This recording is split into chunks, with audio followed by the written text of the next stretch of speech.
Comment rendre la transition écologique socialement acceptable? Depuis plusieurs semaines déjà, nous mettons en lumière ici des initiatives citoyennes qui montrent très concrètement que c'est possible. Ce matin, direction la Bretagne, sur l'axe Locminé-Vannes, où une station bio-GNV a ouvert il y a un peu plus d'un an. C'est le choix de la rédaction d'RMC et un reportage de Mao Baker-Granier.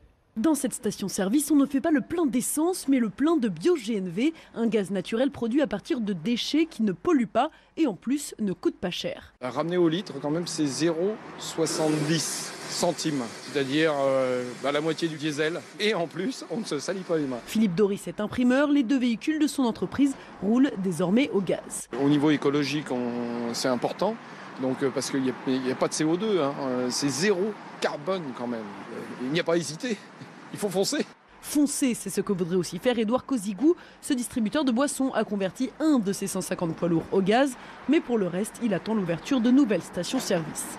Notre transition énergétique finalement sur nos véhicules en biogaz se fera par le déploiement des stations. On est tout à fait contraint par ça. Pour Quentin Baudouin, responsable de développement de l'IGER, l'usine de méthanisation qui produit le gaz, aucun doute, le bio-GNV va attirer de plus en plus. Depuis novembre 2017, on voit que le nombre de passages augmente tous les mois. On a un nouveau transporteur qui se rajoute, une PME qui se rajoute. Des touristes, effectivement, on a développé une activité touristique autour de ces stations. Ça se développe à vitesse grand V. On distribue plus ou moins 20 000 kilos de bio-GNV sur la station, ce qui correspond quand même à 60 tonnes de CO2 évité par mois. 5 nouvelles stations-service bio-GNV vont voir le jour dans le Morbihan au cours de l'année 2019.